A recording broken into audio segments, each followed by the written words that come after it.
You're listening to Good Fit, Poor Fit, a podcast that explores the interaction between people, design, and activity. Good Fit, Poor Fit is part of the Universal Design Project, a nonprofit organization with a vision for every community across the USA to have a surplus of homes and opportunities for social participation that are universally and financially accessible. Learn more at universaldesign.org. Hello, it's Katie and Sarah, and in today's episode, we are going to be talking about an article that we found online that is about the trend of freestanding bathtubs in the design industry. You've probably seen them before. They show up a lot on the home design shows on HGTV and elsewhere, as they're viewed as something that's really cool to include in homes. The design of these freestanding bathtubs are narrow and sleek, with the tub either installed close to a wall or in the middle of a room. Be sure to check out the show notes of this episode to see a picture of these freestanding tubs, as well as the article that's titled Seen at the Interior Design Show 2020, More Killer Bathtubs. This article is actually discussing the reasons why these tubs are unsafe, and even made the point that they were all over the place at the show and seen as a current design trend. A lot of times when someone is curious about universal design or accessibility, they'll do a quick Google search to see what they can learn about it. Usually they'll search for pictures too, so that they can get a better idea of how someone might have implemented universal design features in the past. But we've found that many times these pictures aren't really depicting universal design. And it's very possible that architects and builders will see these pictures, assume the design works for everyone, and run with it. And that might not be the best thing to do, especially in bathrooms. Yes, bathrooms are such a scary place when you might be navigating around with decreased mobility, vision, endurance, or other limitations. I know even for me, when I'm trying to wash my now 17-month-old daughter, I'm afraid of her safety in the tub. So, getting the functionality correct in the bathroom is very essential for someone to be able to bathe safely in a way that's easiest for them. Universal design is tricky for bathrooms because people bathe or shower in many different ways, and the design has to be flexible and inclusive enough to work for a wide range of people.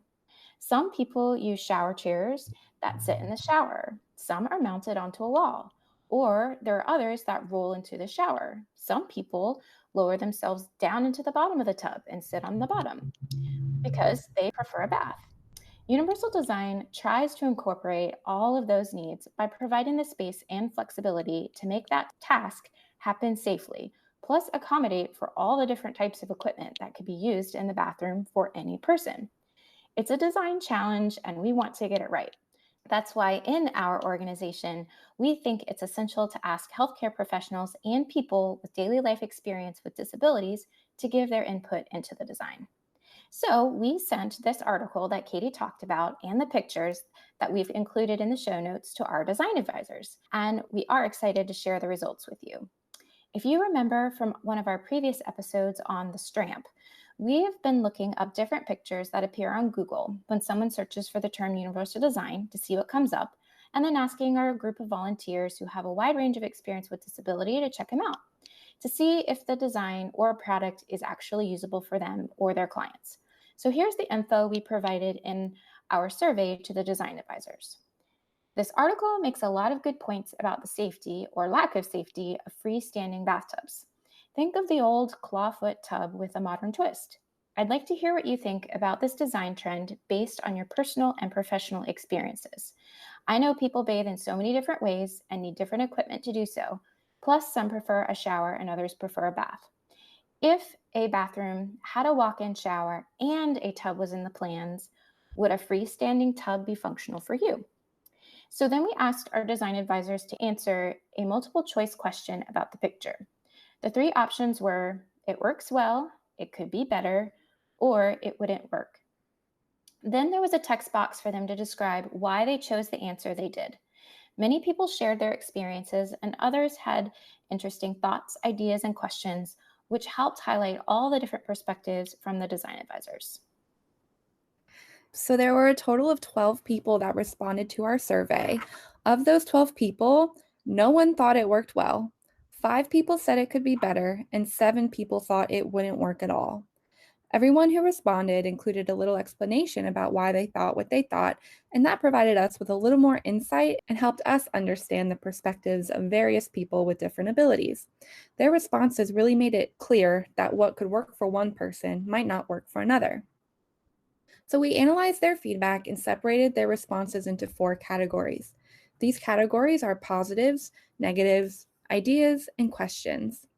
So we're going to go ahead and share some direct quotes from those categories and give a bit of additional perspective from us as occupational therapists. So for the positives category, there was only one positive quote that we received in the feedback, and that quote was that the tubs will work for a higher functioning person. And I agree, this will definitely work well for someone who is high functioning. That's obviously who the designer had in mind when these bathtubs were designed, right? They're designing for an able-bodied, cognitively sound person. And that means they didn't consider all of the other people in our society who might function a little differently because of a disability or impairment. But what we have to understand is that we are all only temporarily abled. At some point in time, we all will experience an illness, a disability, or an injury, whether that be ourselves or family members, and we will need a bathtub or bathroom that's functional. And this bathtub just isn't going to do that for us at that point. Yes, your points and the comment about useful for higher functioning people is spot on. It's like people need to take a test drive with these tubs to really get a feel for how they be used. Especially as a person who is high functioning, they need to realize that they won't be that way forever. Even a temporary broken leg, or goodness, someone who is pregnant would find this freestanding tub difficult to use. I don't think people think into the future about what could happen, and when they are in a situation, they may suddenly realize that what's in their home doesn't work. Right. All right, so let's move on to the next category, which is all of the negative things that people said about the freestanding bathtubs. Most of our design advisors agreed with what the article said, which is that they are dangerous and not functional. So I'm going to go ahead and read some quotes that we received from our volunteers so that you can understand their perspectives. Some of the quotes include that it's hard to get out of the tub without slipping, transfers in and out would be next to impossible, not functional for wheelchair users without adaptive equipment, does not seem very functional, tubs will likely be situated far from walls and potential grab bars, they have very thin sides, there's a high step clearance, no handhold placements, it looks slippery, the colors of the inside and outside of the tub are the same, so figure ground is an issue. It eliminates access for people with disabilities and limitations.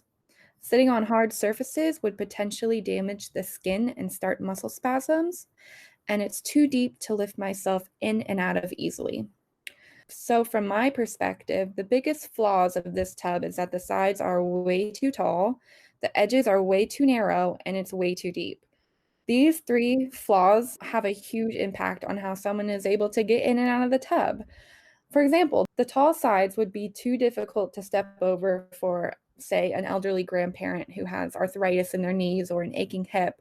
And because the sides are too tall, it's hard to recommend adaptive equipment like a tub bench because the legs of the tub bench only go so high and it just really wouldn't be a great fit.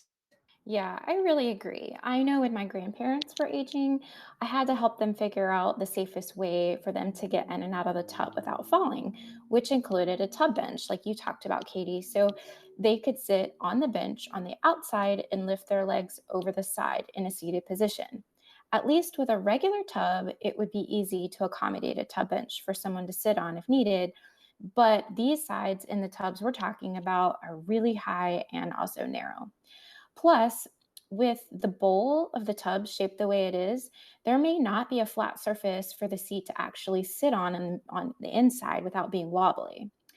And there are actually companies out there who do go into homes and cut out portions of the tubs so people don't have to step over them. That was actually a recommendation of a design advisor. Could somebody cut out the side of the tub so it was easy to get in? So we know that it's definitely a problem with people having to getting in and out of the tub with regular tubs. I also think it's a great point that the design advisors were mentioning how the tub was set further away from the wall, making it more difficult to reach potential grab bars. Plus, I think cleaning around the tub would be difficult too. The space between the tub and the wall, I could see a lot of water, dirt, and hair getting trapped in between there, and it would be really difficult to clean. That's something I actually didn't think of, was the cleaning aspect of things, because cleaning your home is a very meaningful occupation to many people. And if the design of the tub is making that task difficult, then that just is kind of scary. I wouldn't want to do that either. Yeah, and could cause a lot of frustration for people who enjoy cleaning their bathroom. I'm not a person that enjoys cleaning the bathroom, but some people do. So, Right. All right, so let's go ahead and move on to the next section, which are the ideas that our design advisors gave us on how to improve the design of these freestanding bathtubs. The feedback said, in a perfect world, you could add textured surfaces, handles, or different types of seating to help the user transition in and out of the tub while maintaining its aesthetic. You could use a rubber bottom mat or put a rougher or textured inner surface inside. You can make the sides of the tub lower to facilitate easier transfers and minimize fall risk. This may work better if placed by a corner wall in order to place grab bars on the wall. And one person recommended using a portable shower seat. I guess there's a brand out there called the Carex seat that someone has experience using, and it was pretty helpful in the past. From my perspective, if you're going to have a freestanding tub in your bathroom, it definitely needs to be close to a wall so that in the event you need to install a grab bar in the future for more support, that the wall is close enough to the tub that the grab bar is going to be within reach for you to use it. I think it would be a good idea for the bottom of the tub to have some more texture for slip resistance. And I also think the sides of the tub definitely need to be lowered if possible to make the clearance stepping in and out of the tub more accessible. yeah, I also think that these are helpful ideas to make it safer for someone in the household who was dead set on getting a tub like this. I also think that there are ways to make other tubs more stylish that have more functional features with lower sides and some tile surround that has a fun design to it instead of using one of these tubs. Over the summer, when we did our pilot project with some of the students, we actually had a similar discussion about this exact same tub style. One designer wanted to keep it because it was a trend, and another tried to find products or rework the style to maybe create a corner jacuzzi like tub with wider sides, closer to the wall, so it would be more functional. So, what we ended up doing is putting in a standard tub base and added decorative tile around the sides.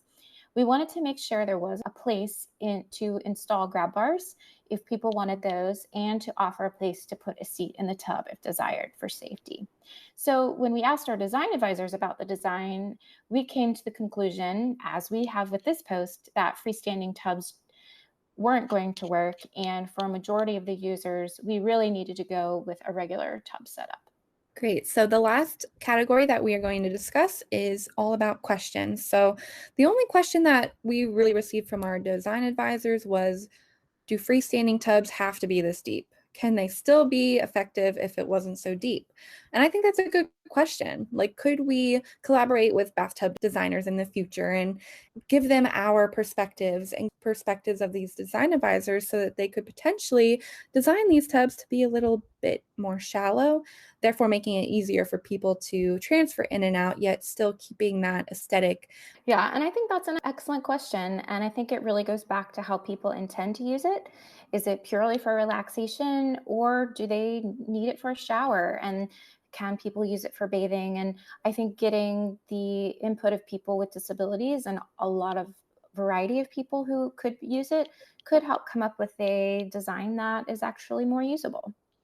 So, in summary, the feedback we received from the design advisors really highlighted the reasons why this might not necessarily be universal design. Plus, their comments reiterated why this bathtub is not functional, it could be unsafe, and it's not accessible for people with various disabilities. Therefore, we can conclude that it is not truly universal design and that it most likely wouldn't be a good fit for people who experience life with different impairments. So, this is why we really feel like making sure voices are being heard throughout the design process, so we don't have to go back and make renovations or changes to fix something that could have been addressed in the earlier stages of design. So, product designers take note. Please design with the abilities of all people in mind, not just those who are high functioning, because we know that functioning can easily change in an instant. Consider collaborating with a healthcare professional and people who have experienced disability so that you can design the environment to work for everyone. That's exactly what our organization has set out to do. Last but not least, we wanted to give a big thank you to our design advisors. This wouldn't be possible without you. We truly appreciate you allowing us to use your words and feedback to help educate and advocate for universal design and our collaborative process. We look forward to doing more of these in the future, and I am super excited to hear what our designers advisors have to say. We also hope that you continue joining us for new episodes of our podcast and you are learning new things about universal design and the benefits of collaboration. Have a great day. Thanks for listening to Good Fit, Poor Fit. I'm your host, Sarah Pruitt, Program Director and Occupational Therapist at the Universal Design Project. Learn more about our work at universaldesign.org and find more episodes and links to subscribe at goodfitpoorfit.com. If you have questions or topics you'd like to discuss, email us at podcast@universaldesign.org. Thanks for fitting us into your day.